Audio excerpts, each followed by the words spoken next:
Welcome to, thanks for hanging out at lunchtime. You could be having a nice lunch, but you're hanging out with us, so thank you. My name is Nick Roy.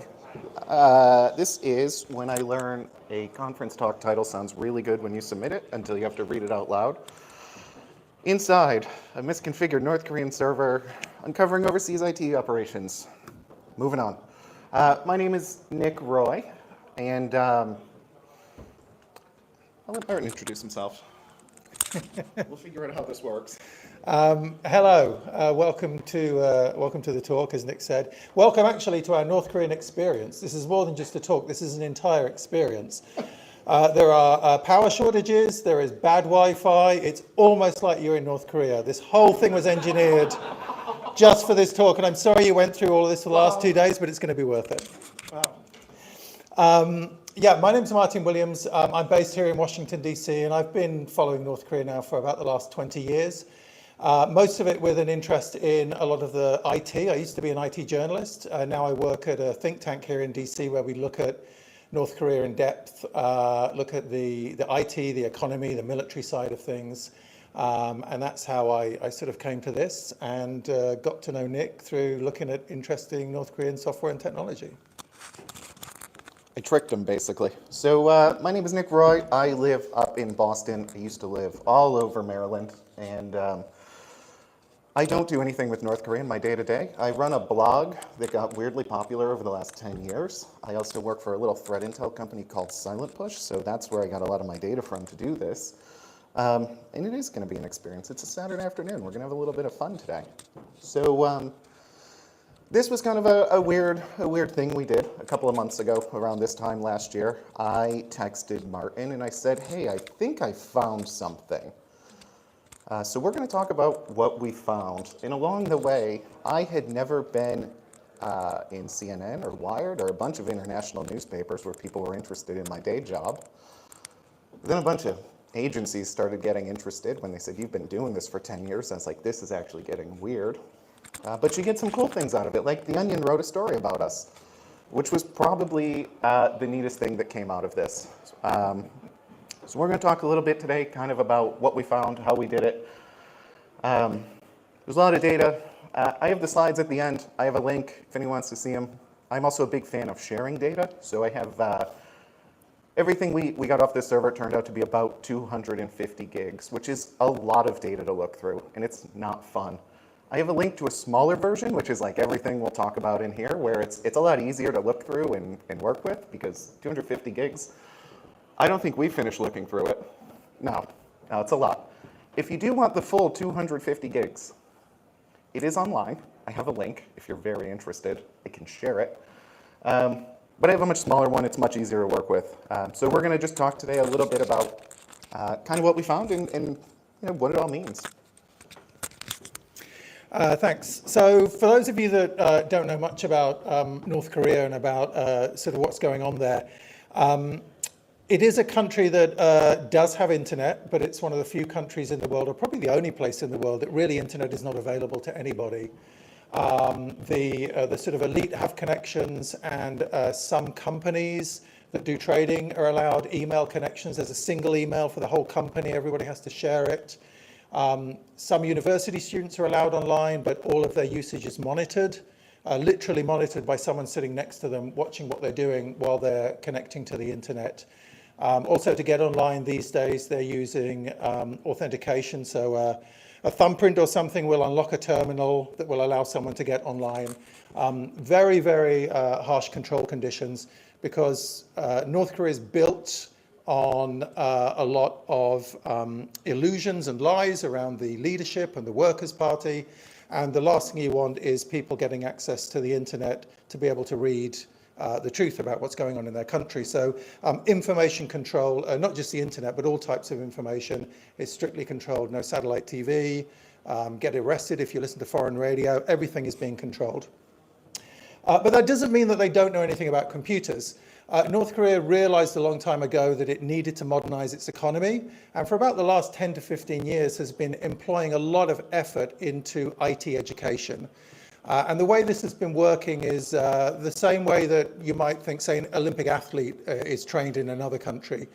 They identify people at a young age who have an aptitude in maybe mathematics. They go on to more specialist schools, and the ones that have an aptitude in computer programming go on to even better training, and eventually they go on to universities, they graduate, and they usually go into one of a couple of places. They either go into the military world, which is part of North Korea's sort of offensive cyber ops type thing, or they go into computer programming. And some of that is developing software for use inside the country to improve the economy, to improve the systems. North Korea now has several domestically developed QR code-based payment apps. There's some online shopping, there's lots of websites, there's a lot of information online inside the country on their internal network, not the internet. And then some of the workers go overseas. They get sent overseas to North Korean-run offices, usually in places like hotels and things like that around the world. And they try to do online IT work. This has been quite visible in the last few years. There have been several indictments from US authorities of North Korean IT workers. And what continually comes up is US companies, and companies in other places, hiring IT workers and not realizing that they're North Koreans. And that's basically one of the things that we found when we were looking through this. Classic mistake. Yeah. Right, so this is a look at some of the findings. Nick messaged me. It was just before New Year, I think. December 26th. Yeah, it was just before New Year. I think I said Santa dropped something off. And we started looking through these. It was, Nick will describe a lot of the tech behind it, but it was basically a cloud server that was on North Korean IP space that was being used to transfer files back and forth between North Korea and the rest of the world. A lot of it was IT, and a lot of it was animation, but we'll show you some other stuff we found as well. The reason this is being used again is because of the lack of internet. Even people that were working inside North Korea on foreign projects did not have internet access. So everything they were doing each day was being sent to this server that was the link with the customer outside of the country. We think there's probably was the way it worked was that there was the customer, then there were North Korean IT workers overseas who were the direct interface with the customer. And those IT workers overseas were using this server to send stuff back to Pyongyang for it to be worked on domestically and then sent out. And Nick very cleverly found the server and found a way into it. So that's what we're going to talk about. But you can see here, some of the projects were Invincibles was one of them, which is, that's the Amazon anime, I think. There was some files from Octonauts, which was a BBC kids program. There were some other ones on there as well. And then there were also a few additional files that showed a little bit about how they worked. And then some other interesting bits and pieces that we found, which we're going to go into. Why don't you tell us how you found it?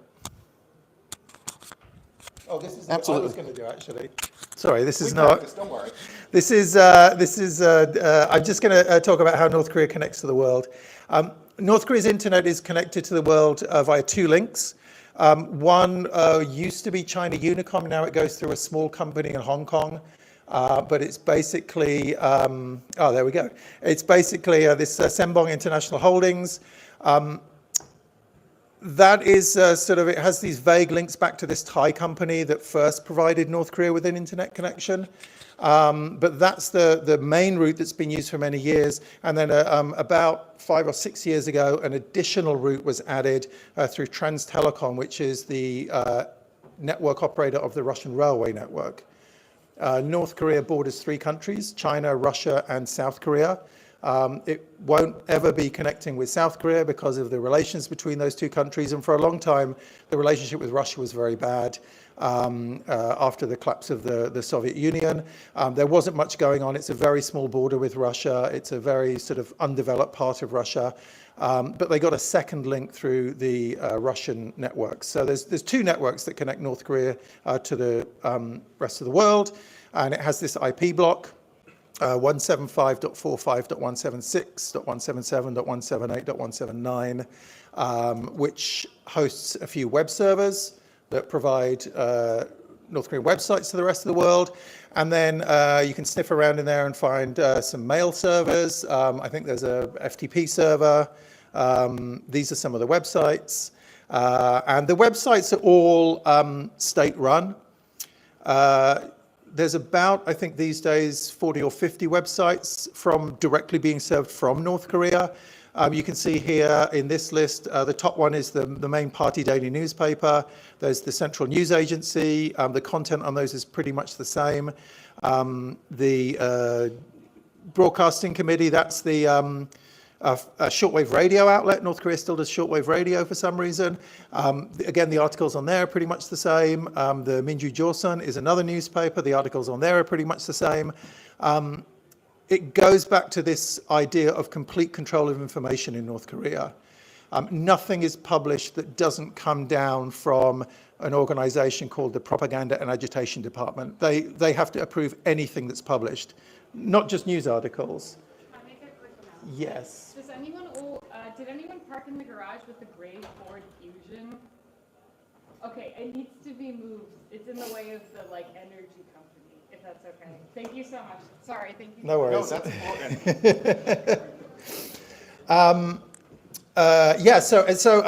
There's this total control of information. Everything is centrally approved, not just news articles, but we're talking the lyrics to songs, plays, posters, anything that is published is centrally approved. So when you do look through North Korean websites, you do notice that the same stuff is on a lot of the websites because they don't have the ability to just publish stuff for themselves. And I think this is now the part I thought we were on before. Everything is centrally approved until somebody makes a mistake, and someone happens to be looking for that. So, like Martyn mentioned, the nice thing is it is actually pretty easy to find anything North Korean online. There's only 1,024 IPs. They are leasing 2 smaller subsets in Russia right now, which is kind of interesting to see what's happening. But for the most part, if you are scanning the internet, it's pretty easy to know where North Korea is all the time. Pretty easy to find when something changes specifically. In this case, I think it was December 26th last year, I sent Martyn a message and I was like, hey, there's something weird here now. So on this IP, this is the screenshot. It was an own cloud instance. Oops. Whoa, we're giving away all the fun already. So it was an own cloud instance that was sitting there. If you can't really read it, it's a little tough, but it says access through untrusted domain. Please contact your administrator. If you are an administrator, edit the trusted domain in this config.php file. Cool. You can get to this config.php file, and it's empty. Or it was default. It wasn't anything super helpful in there. And that makes life tough until you find their hidden Git directory. And you can start to see all the changes and how the server was configured. And that's super helpful. There's actually a lot to look through when you do this. There's actually a better way to just check for very common directories, but we did this the hard way because it makes for a better talk. So we start looking through this Git directory, and there is a reference to this other directory, /data. So we started to figure out, in this case, you can go to 175.4.5.176.31/data. At the time, anyone could go there. They had misconfigured their own cloud server. There was a domain associated with it. We'll get to that, how that works. But they left this wide open, sitting there. So we started to download a little bit of data. This is when I sent Martyn a message. I said, I think maybe there's something here. I started downloading it all. It turned out to be about 250 gigs of data. That's when I said I need some help, someone who's an adult and going to look through this, because God knows I wasn't going to look through all of these files, and I haven't, except for the interesting ones. Learned a lot of things doing this, so it lasted. Access we had, I found it actually December 15th. I told Martyn on about the 26th. We had it until April 20th, and we'll talk about what happened and how long it actually stays online a server when it ends up in the news, because that was also kind of super interesting to see what happens when this does go very public. So a couple gaps in the data. So again, happy to share all the data. We have tons of log files from this server that we gathered. We'll walk through some of the interesting things. I've never done this before. I can probably say you've never done this before. We've never done this before. There's some gaps in the data. I'll be honest. Some of the log files, it was Christmas time, it was New Year's. None of us are perfect, but we have a lot of data we can share. We'll go through some of the interesting things in the logs, but essentially it just turned out, if you're looking at IPs, it's pretty easy to do attribution. The one thing I like about having a blog, I can just make up attribution, but this one was pretty solid, pretty easy. Where it started to get interesting, though, when you start to look at the logs, so there was this thing that said can't access through an untrusted domain. Well, that was kind of really itching in the back of my brain of what is this domain? Found out, looking at some passive DNS data, that there was a domain associated with this. It was cloud.star.net.kp. Which is never really published on any of those websites, and it had just started, I think it had just started resolving at the time a couple of days before. So someone had stood up this brand new cloud.star.net domain, and when you browse to it, it never resolved. I was like, well, you know, that's cool. I have all the data anyway, so it's not a huge issue.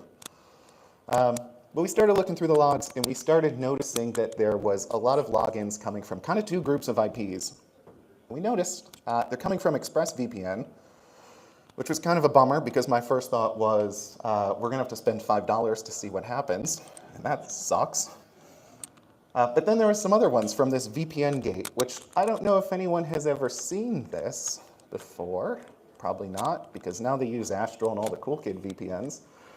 But they were using this as a free VPN service run by a university in Tokyo. So all of the successful logins were coming from either this VPN service or ExpressVPN. And so, well, what the hell, it's free. Let's see what happens. So I downloaded one of their, downloaded some of their software. We started looking at some of the other logs. Promise we'll get to how this all wraps up in a second, because some of the other things that were interesting, we started to see a number of users in here. There was only a handful of them, but they matched up with that file directory.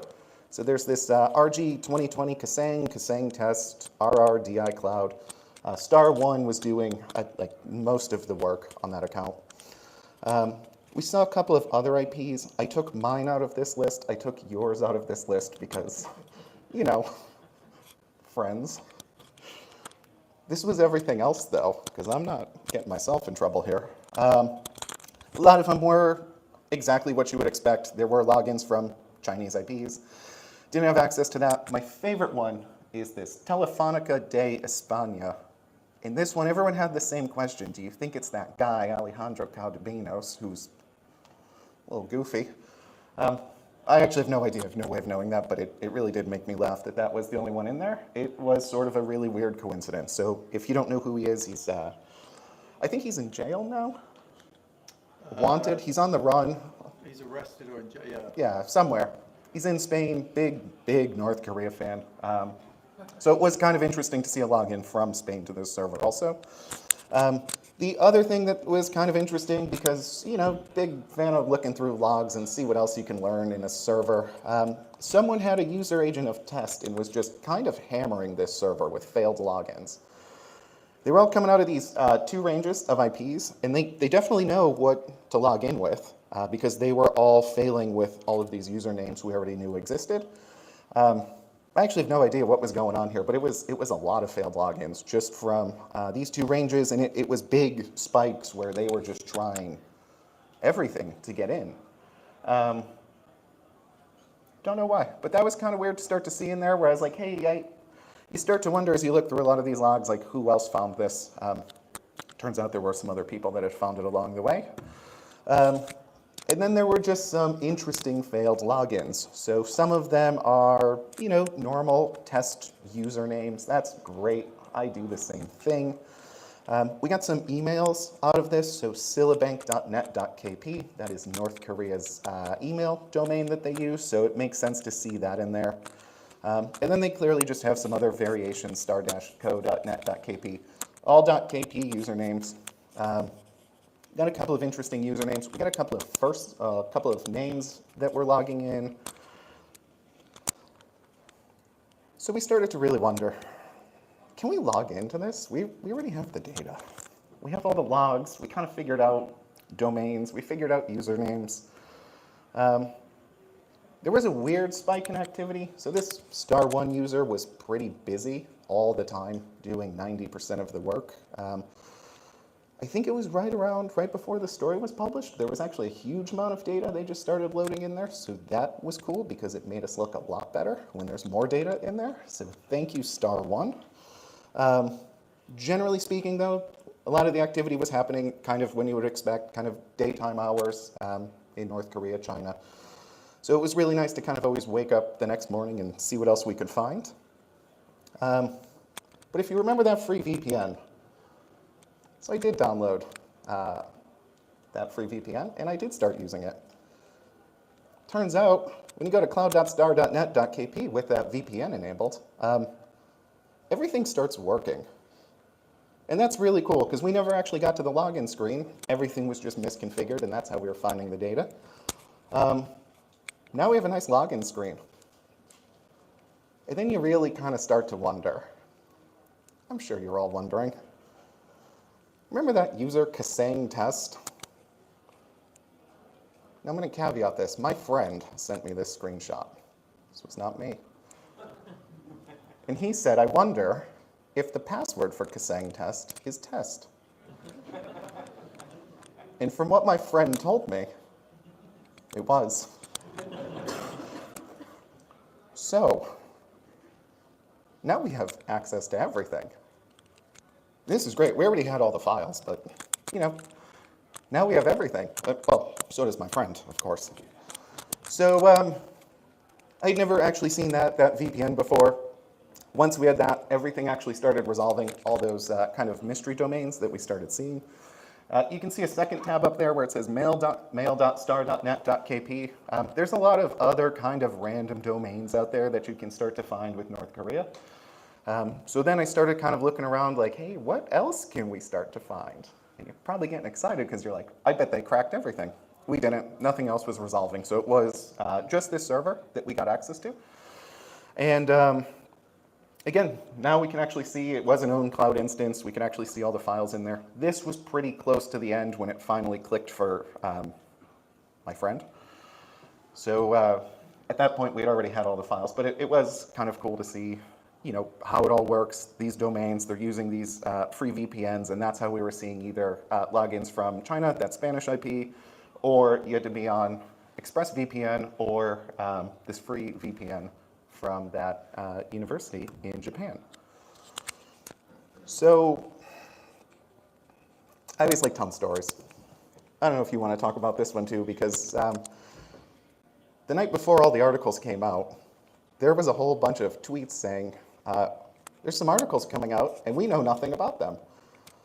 This is when I actually didn't sleep, because this is when I learned, like, oh my God, this is a problem. We caused a lot of bad days for some lawyers. Amazon, Skybound, all the lawyers were really trying to get ahead of this. So they sent out some tweets. Everything in here, I should mention, is alleged.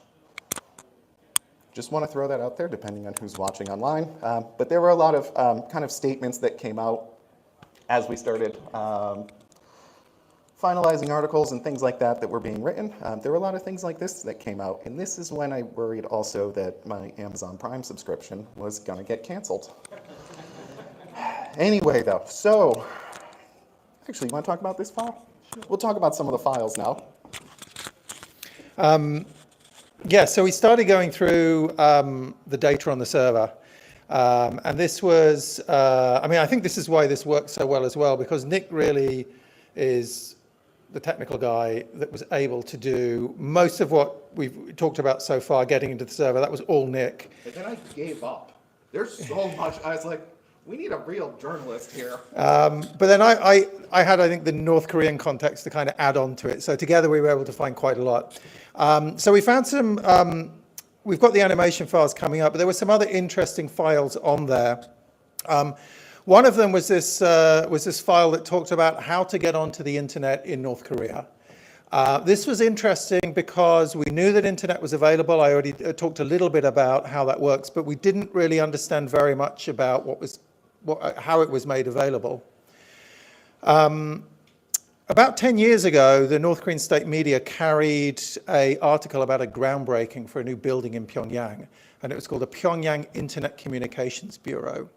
And after that, they posted a picture of the groundbreaking. We were able to figure out where it was through satellite imagery and through the image they published. But after that, it has never again been mentioned in state media. And the only reason they mentioned it was because a foreign investor was a part investor in it, so he was at the ceremony. But then as we were looking through this, we found this document that talked about this Pyongyang Internet and Communications Office. So I was very excited because I'd been trying to figure out what this thing was ever since the groundbreaking happened 10 years ago.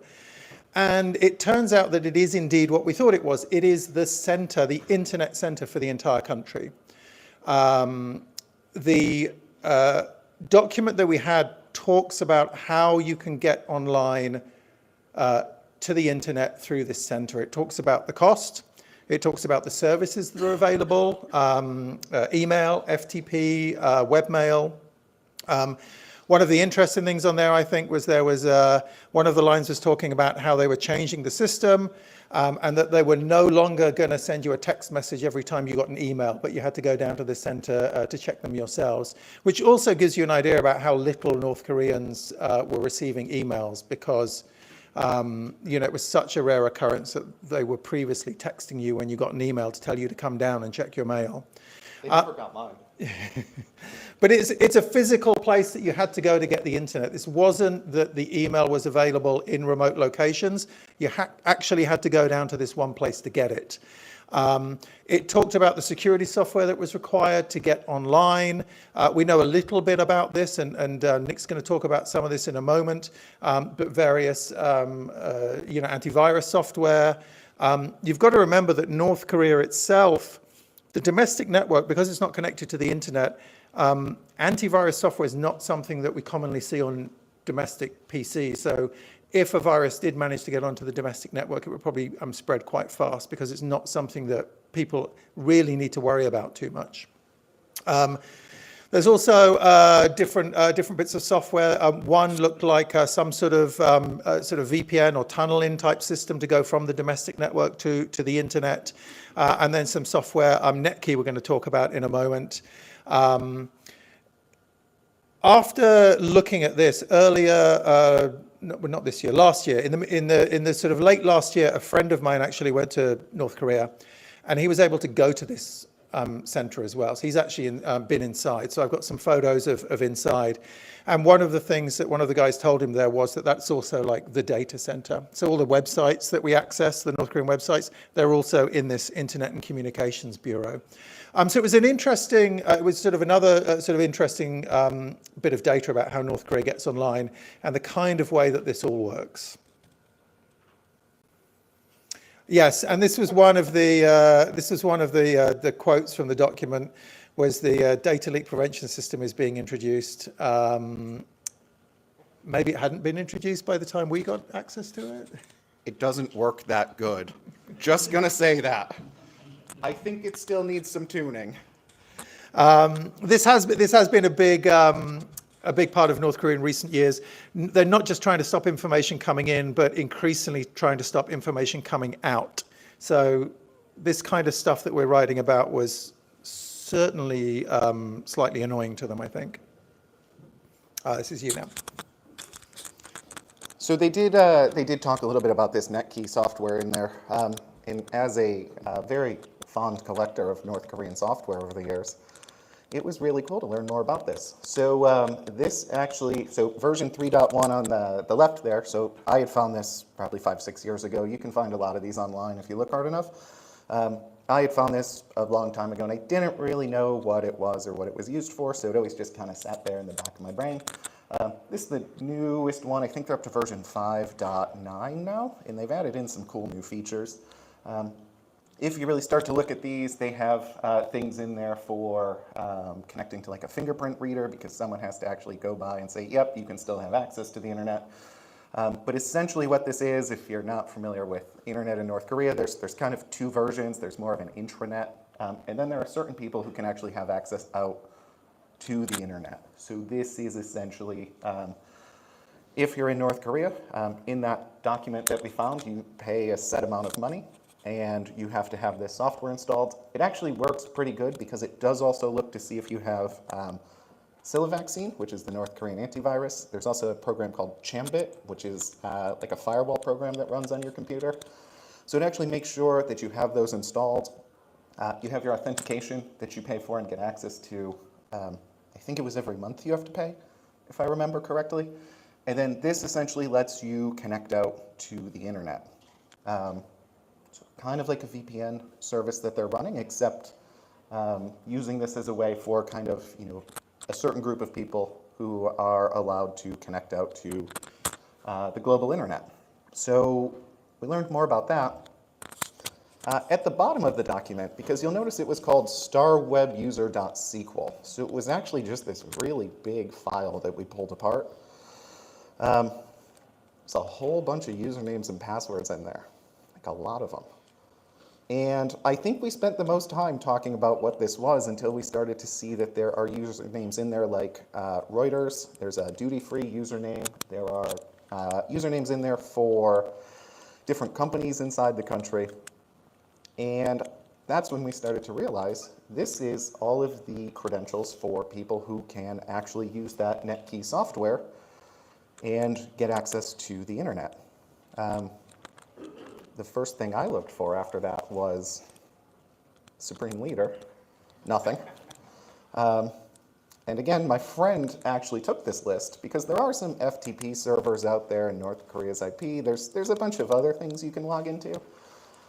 None of these actually work anywhere else on the internet. My friend told me. About 15% of the passwords, one of the things we'll notice, there is a common theme. Their passwords are generally 1, 2, 3, 4, 5, 6, 7, 8, or it's test. 15% of them in this document were all just mashing a keyboard.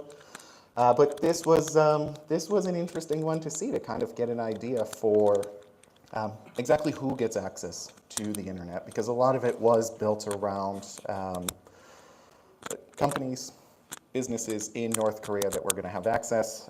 There were a handful of actual names in there, and then someone like Reuters, who I don't think they have a branch in there anymore. We saw one or two things like that also, where it was kind of more of an international presence that was there who had access based off of this file. And then we had a second set of usernames. Still haven't figured this one out. There's passport information in there. There was just a lot of details, but it was also a lot of just test under first and last name. Maybe something for kind of testing software, something else. A lot of details in there. A lot of had passport number. It had number of minutes available. So maybe something like calling or how long you had access to things. I don't think we ever figured out exactly what this one is for. Again, there's a link at the end. It has this file. If you do want to kind of stay up all night thinking about what this could be, join the fun. But this one was in there, and it did have, I think the only other thing that was interesting was the very last file had a column for handler. So could also be related if, something that was used outside the country with the IT workers. But again, tough when all the usernames are just kind of test. And this one, I downloaded everything.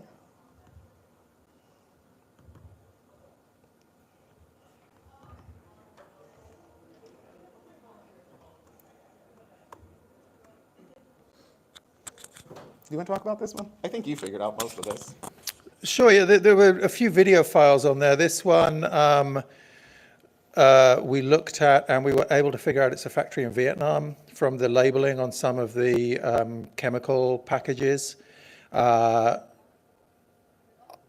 know exactly why it's in there. This is either maybe equipment that North Korea is going to buy, or they're considering buying from this factory. It's maybe somewhere that's doing work for North Korea, or it might even actually be a North Korean-run factory.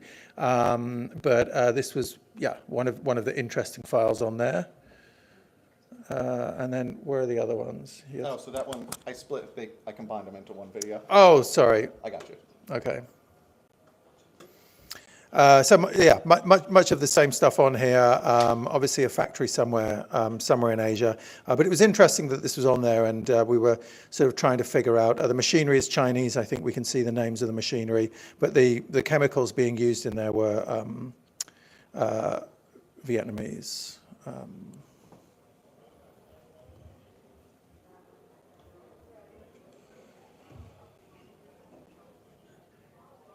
We did also find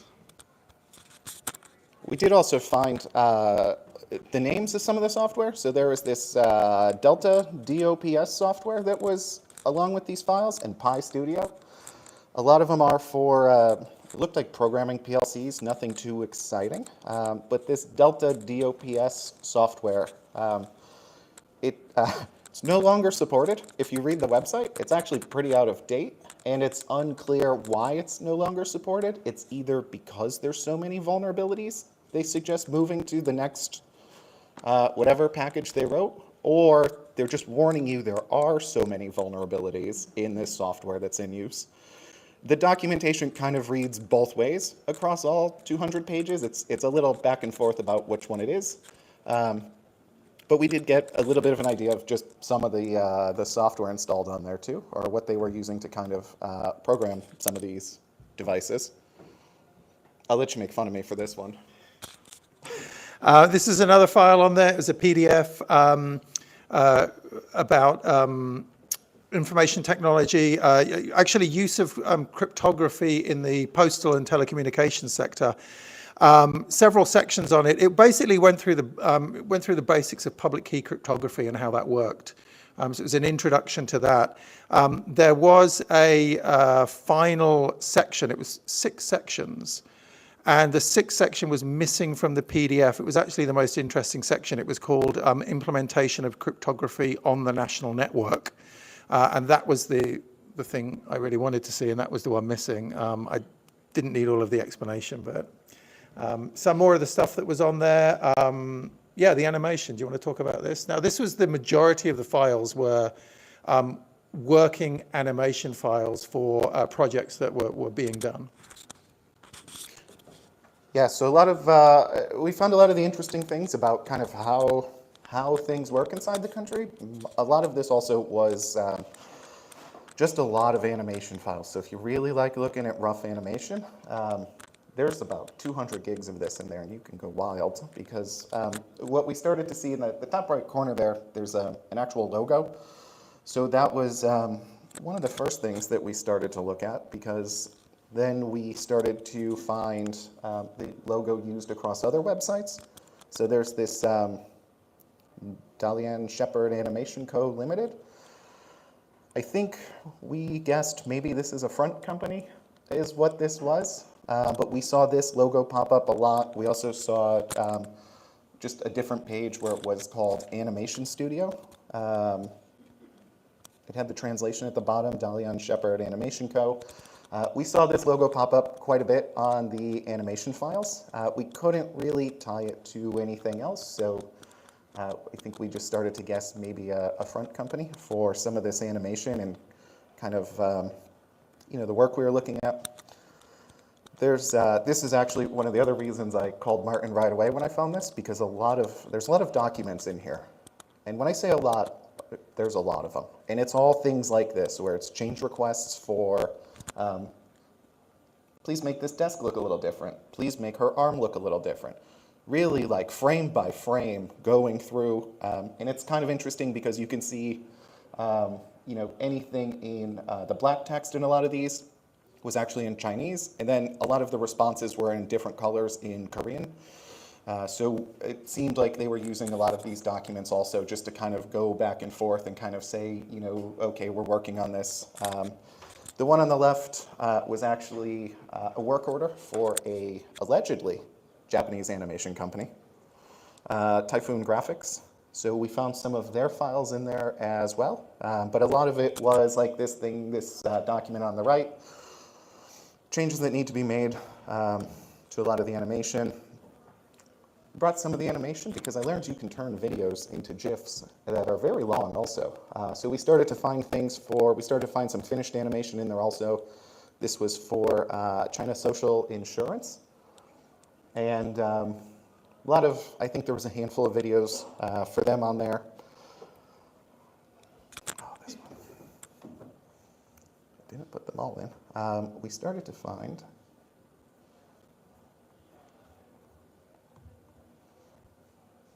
I thought I put them all on the desktop, maybe not. Well, I thought I had this one on the desktop too, maybe not, but same kind of idea, rough animation files. I think this one was Invincible, Octonauts. I actually didn't know what any of them were. I didn't know what any of these animations were. So a lot of just rough 2-3 second clips that we started to see where they were kind of working on different scenes. This one I actually do have because we started to find, actually I don't have this one on here either. Yes, I do. We started to find just some more finished animation. This one was, it looked like it was a series on learning English. It looked like for young Chinese speakers for learning English. There was a whole series in here that we found where it just kind of goes through kind of, simple conversational things. So we found a lot of this in there, and a lot of this in there as well. So a lot of just maybe more, smaller animations being created instead of, some of the bigger studios that we found animation for as well. And then there was this one in there too. So this was kind of a fun one. So this was it looked like a Chinese movie where they were working on, and they were doing actually a lot of the special effects.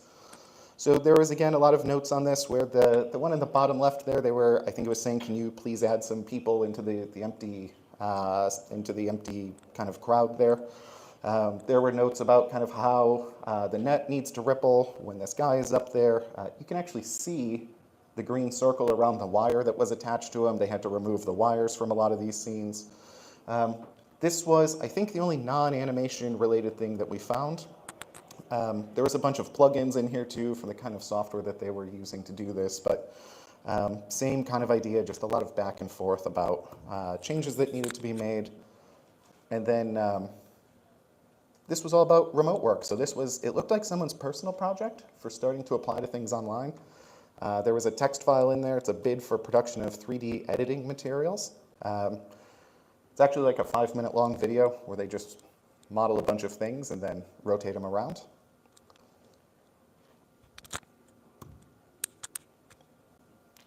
I know this is your favorite one. The bags. There were, I think this is an Excel file with photos pasted into it, but lots of pictures of handbags.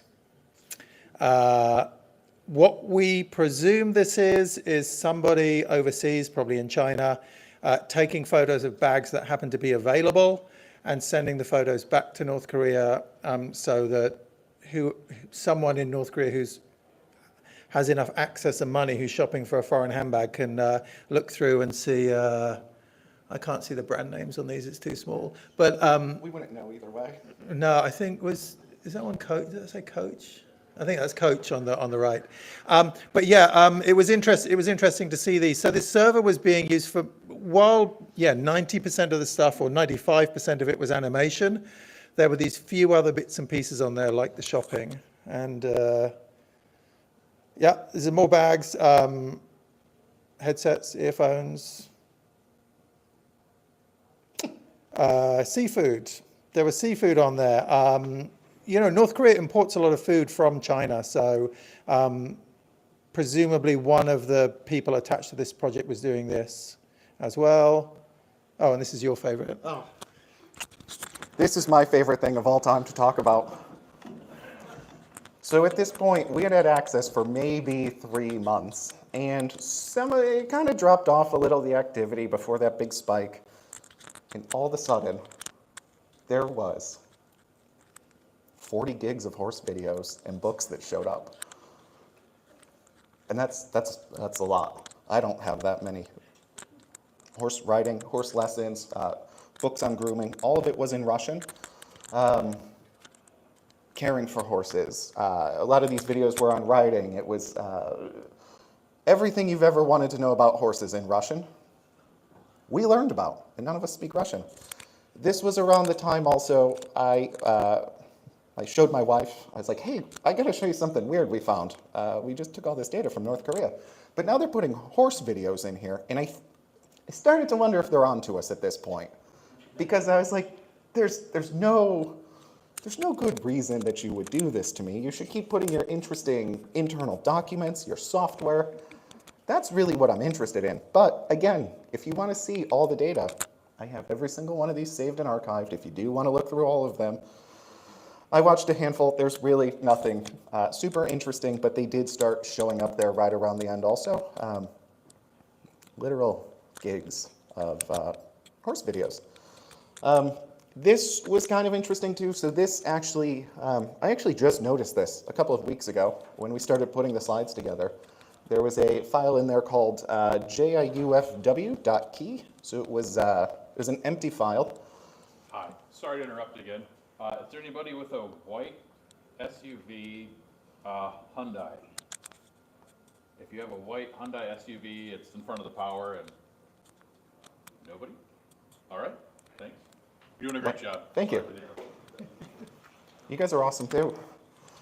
So we found this empty file. This one we actually just found a couple of weeks ago, and it looks like it's for a Chinese service for signing Android apps, which is a North Korean phones are actually running Android. They have their own phones. So this was kind of an interesting one. It was an empty file, so it's really actually kind of hard to say what it might have been used for. There's a lot of information online about this website, and I know we're a little short on time. If we want to talk about the phones a little, though, because there are some interesting little caveats to the phone, and why this was potentially interesting was learning a little bit more about kind of how they sign Android apps potentially before they're being distributed. Sure, how much time is that? 10 minutes. Okay. Yeah, one of the, again, part of the information control that North Korea does, smartphones have gotten very popular in the last few years. For a long time, North Korea had a 3G network. Last year, they just launched 4G. There are now about 10 to 12 smartphone brands.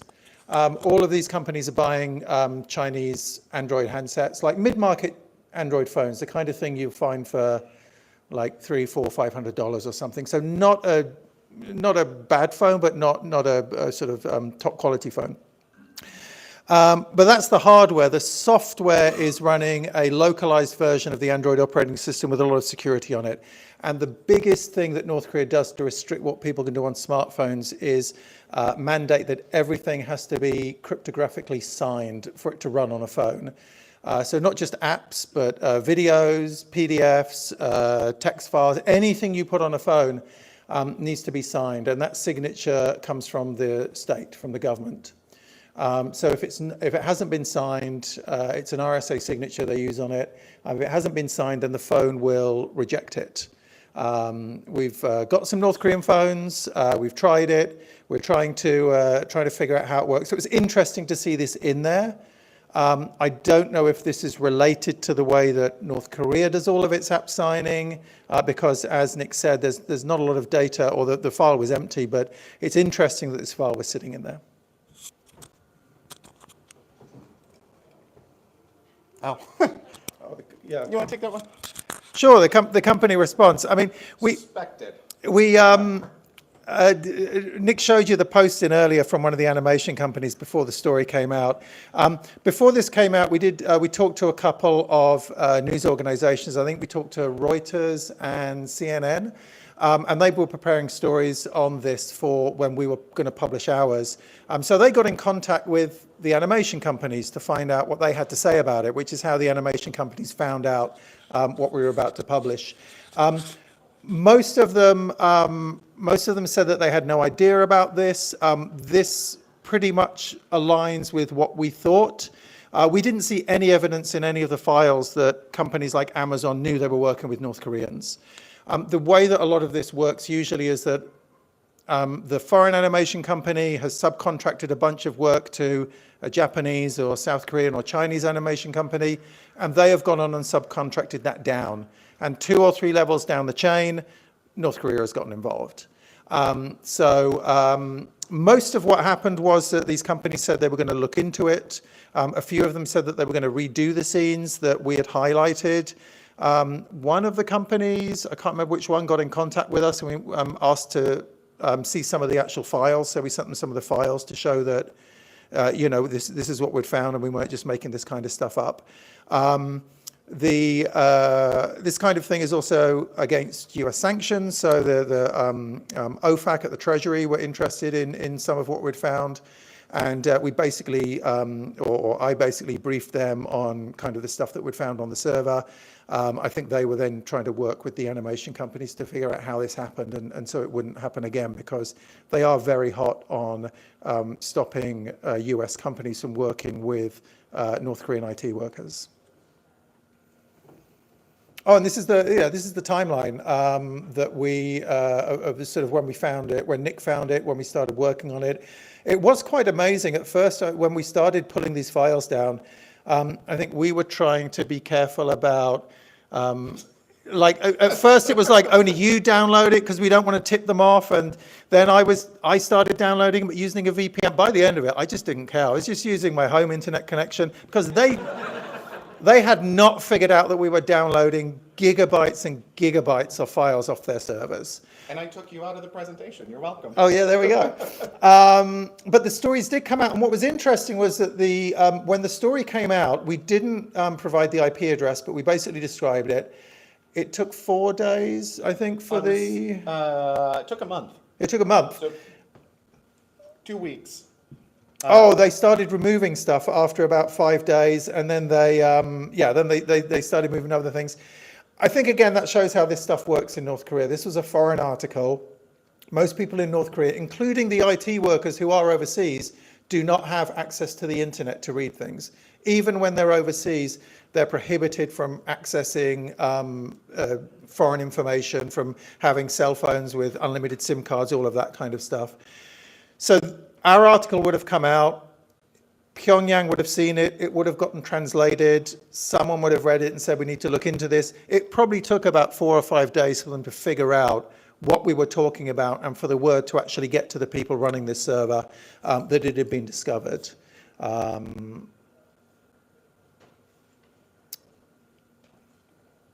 we have time for this? Oh yeah. You'll quickly go through it. There you go.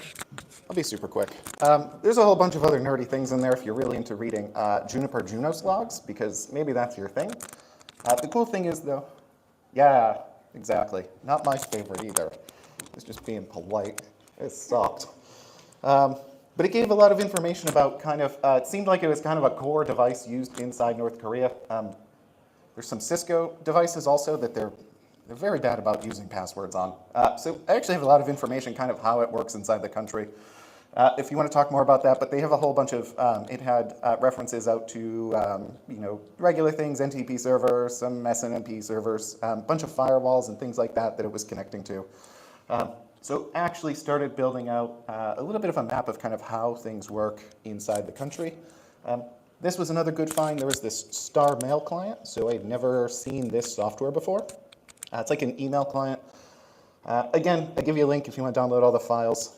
There's a lot of errors with it. It was actually kind of a pain to get it working. I have a Docker config if you want to set up a mail server that works with this perfect. But there was a config file in there also. On the left is the config file. So it had 2 entries. The top was Star Joint Venture, which makes sense. .kp domains, all North Korean. The second one was this another entry in there, and I'll save you all from looking up the IPs. Those are Department of Defense IPs. So do with that what you will, because we're almost out of time and we're not going to talk about all my thoughts. There was also a reverse shell in there. This was probably the weirdest thing. This is the one that keeps me up all night. It was in a user's trash file. It showed up right at the end, right after we had figured out kind of how to log in. I don't know who put this there. It was in a trash file, and it looked just like an animation file name. So someone definitely maybe had an idea of what they were doing. It's all base64 encoded. This is just a small snippet of it. It does a really good job hiding itself. It returns a lot of error codes if you do try connecting to it. This is really well written, and it's sitting in a trash can in a North Korean user's file with a North Korean animation name to really try to hide in there. And this is really the one that keeps me up all night, what it is, because it was really clearly designed to blend in with everything on the server, and then it just cleans up after itself also. Removes all the logs, removes all the traces of everything that it does. It definitely wasn't like something that I would write for a try hack me. Like, this is actually really, really good. I would use this. We have a couple minutes. So going forward, because I always like to leave fun things that we can, if you're like, wow, this is kind of interesting. There's a lot of places on the internet that are just open directories if you look for them. Glowcom is a shell company for North Korea. This is an email from a certain government to them because their directories are wide open on the internet. Not saying scan the internet, but there's a lot of fun things out there that you can start to find. Another one, Amnok Gang Technology Development. This is another shell company, which I'll save the fun. Martyn wrote a really wonderful report. He did all the hard work, and then I found a bunch of software, a whole bunch of vendors that are actually using their DLLs kind of all over the place in a bunch of different software. So you can really find this anywhere. Cool thing is, a lot of the things in there, we started to see this netkey. So this is a developer who is showing off like a YouTube video. Someone sent me this, and he said, hey, look, it's the netkey icon down there, probably in North Korea. I was like, hell yeah, it is. And then I'll leave the last 2 minutes for you. Or a minute. Yeah, phones. For a long time during COVID, the North Korean border was closed and we couldn't get new phones out of North Korea. We did some work back in about 4 or 5 years ago now about how the security on North Korean phones works. I worked with a security researcher in Germany on that. But we weren't able to get new phones out. We do have new phones. This is a North Korean Android phone that was sold a couple of months ago. And I paid way too much money for this. But we do have a new project where we're going to try to, they've done something weird with the USB. We can't dump the phone, the operating system out the phone.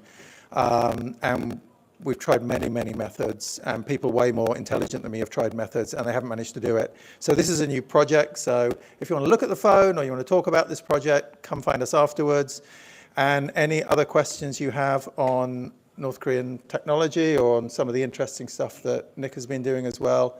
I think we'll hang out upstairs for a little while because we are out of time, but thank you very much.